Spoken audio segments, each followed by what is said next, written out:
Bonjour, aujourd'hui nous recevons Marie Lemaître et Sébastien Lading dans Le Monde est Stone.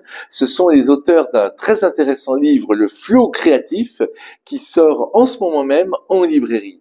Et une des originalités de leur travail, c'est d'avoir mis en place des ingrédients de la créativité et sous la forme d'un tableau, vous savez, comme le fameux tableau de Mendeleïev. Et donc il y a un tableau dont ils vont vous parler de ces ingrédients de la créativité et donc qui sont classés comme dans le tableau de Mendeleïev par différentes couleurs, différentes catégories dont ils vont vous parler. Et l'intérêt de cet ouvrage, c'est justement d'essayer de nous permettre de canaliser ce sentiment que nous avons souvent en nous d'être connecté à l'univers, que tout devient possible, ce qu'ils appellent le flow, et c'est justement l'intérêt d'essayer de, j'allais dire, de rationaliser, de nous aider à pas mettre en équation, mais en tout cas à formaliser quelque chose qui justement paraît informalisable. Nous allons maintenant leur poser des questions et entendre leurs réponses.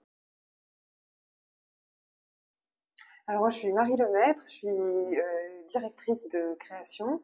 J'ai travaillé assez longtemps dans des agences de communication et depuis 8 ans avec Sébastien on a fondé Flow, qui est une agence de communication qui a réinventé les modalités du travail en agence pour proposer des sprints co-créatifs.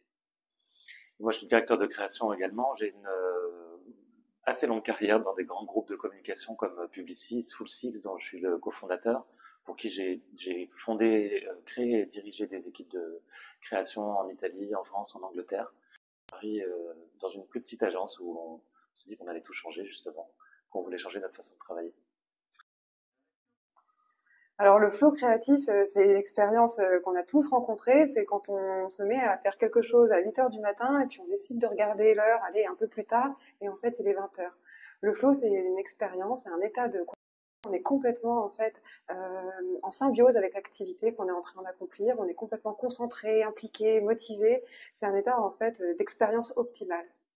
C'est un état qu'on atteint en fait quand on est à l'équilibre parfait entre le challenge d'un projet et ses propres compétences.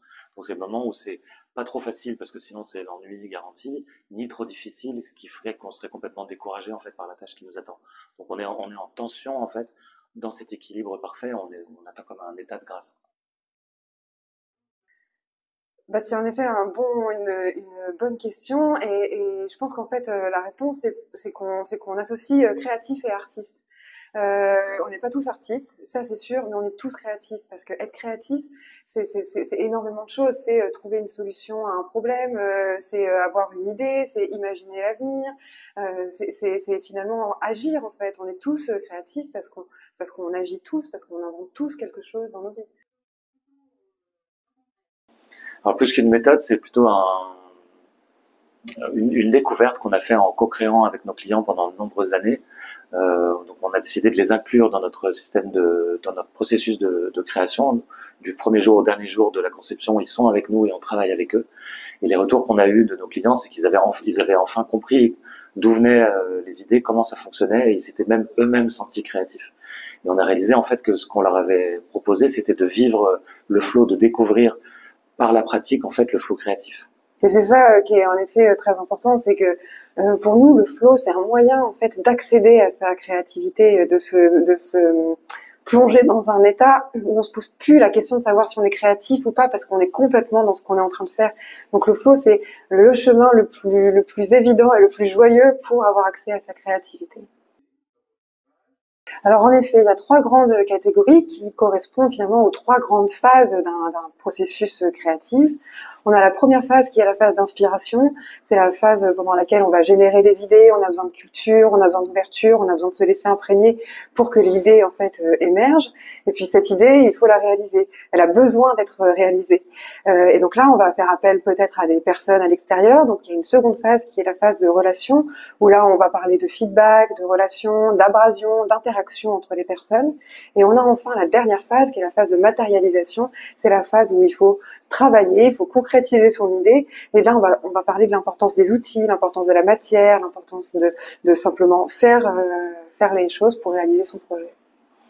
Et pour chacune de ces phases, on a identifié 10 mots, en fait, 10 concepts, 10 ingrédients qui permettent de développer ou de faire naître le flow. Et c'est des ingrédients que nous, on recommande d'utiliser, en fait, différemment en fonction du projet, en fonction de sa propre nature. On va pas tous commencer par le blocage ou la page blanche, on va pas tous finir par mettre en ligne ou publier une photo. On a tous un objectif différent, une façon différente de travailler, donc on va utiliser tous ces ingrédients de façon différente, en fonction de sa nature, encore une fois, et en fonction du projet qui nous attend. Ouais, l'idée derrière les séminaires du flow créatif, c'était justement de pouvoir communiquer ce message du flow créatif qui est présent en chacun, et donc de les faire jouer, en fait, faire jouer tous les participants avec un jeu de cartes. On a un jeu de cartes avec 30 cartes, et chacune de ces cartes représente donc un de ces éléments, et on invite les participants à les disposer sur une table, dans l'ordre qu'ils souhaitent, peut-être en imaginant un projet sur lequel ils ont travaillé, ou ils ont dû faire appel à leur créativité. Et ce qui est très intéressant, c'est que justement, on s'attendait à avoir beaucoup de tableaux très bien rangés avec juste les couleurs un petit peu mélangées. Et en fait, chaque participant crée vraiment une fresque en fait de sa créativité. On a des courbes, on a des ondes, on a des spirales, et c'est vraiment très intéressant de voir que chacun finalement, en commençant l'atelier, en imaginant qu'ils sont pas créatifs, parce que ces ateliers s'adressent à tout le monde, les développeurs, des gens, des commerciaux, des chefs de projet. En commençant l'atelier dans cet état d'esprit-là, finalement, ils se rendent compte qu'ils sont créatifs et qu'ils ont chacun à leur façon un processus créatif différent. Et ce qui est hyper bénéfique dans ces ateliers, c'est premièrement, on donne un nom à cette sensation, au flow, à cet état d'engagement total dans lequel on prend un plaisir intense à créer. Ce qui est intéressant, c'est qu'on est aussi dans un travail qui est à la fois introspectif, on va se poser peut-être pour la première fois la question de son propre fonctionnement créatif, et donc ça nous permet de mieux nous connaître.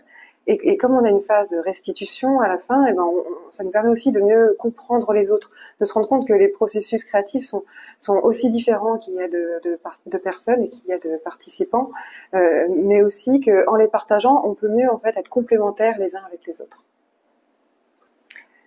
Oui, parce qu'en fait, la créativité, ça fait peur. Et on a besoin de repères. En fait, on a besoin d'une forme de sécurité pour pouvoir être en mesure de créer. Donc pour nous, c'est important, en effet, qu'il y ait un contexte, qu'il y ait un cadre, qu'il y ait quelque chose en fait de stable qui nous permette de faire une activité qui est peut-être un peu dangereuse, qui est celle de créer, parce que quand on crée, on se met à nu, on se rend vulnérable, on devient poreux au monde, on se laisse pénétrer par ce qui nous entoure. Et quand on est dans cet état-là, qui est un état en fait assez fragile, on a besoin de cadres, de sécurité. Parce que souvent on pense que c'est un don qu'on a à la naissance ou non, quoi. Et à partir et dès le plus jeune âge, en fait, on va abandonner l'idée qu'on est créatif. C'est tomber sur quelqu'un d'autre, c'est pas tomber sur nous. C'est pour ça qu'on pense que on parle beaucoup du flow plus finalement que de la créativité, parce que c'est en allant chercher le flow en fait qu'on va commencer à s'autoriser à être créatif, parce qu'on va voir cette part-là en nous. Le flow en fait induit, c'est une dissolution de soi-même. Finalement, il n'y a plus vraiment d'ego, on n'est plus vraiment quelqu'un, on n'est pas Marie en tout cas, on est ce qu'on fait.